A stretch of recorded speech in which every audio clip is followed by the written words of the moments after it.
Kalyan cinema ఇండస్ట్రీలో ఉంటే తన ఇంటి ముందు ప్రతిరోజు క్యూలో ఎంతో మంది నిలబడేవారు.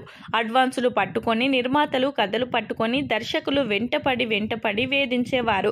కానీ ఎప్పుడైతే ఆయన రాజకీయాల్లో అడుగుపెట్టాడో అప్పుడే టాలీవుడ్ ఇరకాటంలో పడింది. ఎందుకంటే ప్రభుత్వంలో ఉన్న వారికి వ్యతిరేకంగా మాట్లాడితే తమ పరిస్థితి ఎలా ఉంటుందో తెలియదు కాబట్టి ఎవరూ నోరు మెదపలేరు. అలా అని పవన్ కళ్యాణ్ కి సపోర్ట్ చేయకుండా ఉండలేరు.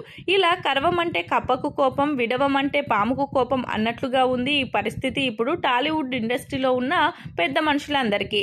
పిఠాపురంలో పవన్ కళ్యాణ్ తరపున ప్రస్తుతం జబర్దస్త్ నుంచి అందరూ వెళ్లి ప్రచారం చేస్తున్నారు. ఆ కమెడియన్స్ తమ పవర్ స్టార్ కోసం ప్రాణాలైనా ఇస్తాము అంటూ మాట్లాడుతున్నారు.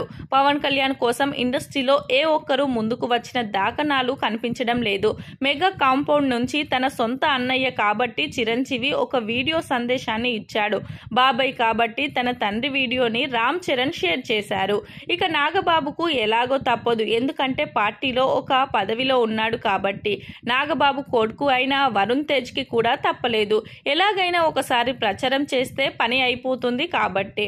సాయి ధరమ్ తేజ్ కూడా వచ్చాడు. తన మామయ్య కోసం తన వంతు ప్రచారం చేశాడు. ఇక అల్లు అర్జున్ కి పవన్ కళ్యాణ్ కి పెద్దగా పొసిగింది లేదు. ఎందుకంటే వారి ఊసు ఎక్కడ కనిపించడం లేదు. అల్లు అరవింద్ అయితే మాట కూడా మాట్లాడడం లేదు. అలా మెగా కాంపౌండ్ లోనే సగం మంది సపోర్ట్ పవన్ కళ్యాణ్ కి దక్కడం లేదు. మరి బయట పరిస్థితి ఇంకెలా ఉంటుంది చెప్పండి. ఎలాంటి సంబంధం లేని బయట నుంచి సపోర్ట్ చేసిన ఒకే ఒక్క హీరో నాని. జగన్ ప్రభుత్వంపై కామెంట్లు కూడా చేశారు. ఇంకా మిగతా వారి పరిస్థితి ఇలా లేదు. ఎందుకు జగన్తో పేచి? రేపు మళ్ళీ గెలిచి జగన్ అధికారంలోకి వస్తే ఆయన చుట్టే ప్రదక్షిణాలు చేయాలి. లేకపోతే ఓడిపోయినా కూడా టీడీపీ కూటమి పెద్దగా చేసేది ఏమీ ఉండదు అనేది కొంతమందిలో వినిపిస్తున్న మాట. అందుకే మనకేం సంబంధం లేదు అన్నట్లుగా అందరూ సైడ్ అయిపోయారు.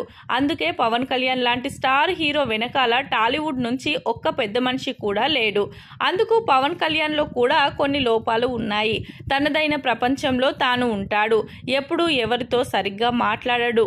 పార్టీ నిర్మాణంలో కూడా ఎన్నో లొసుగులు ఉన్నాయి. సరైన ఎజెండా కనిపించడం లేదు. ఇవన్నీ చూస్తే ఎవరికి పవన్ కళ్యాణ్ ని సపోర్ట్ చేయాలని అనిపించడం లేదు.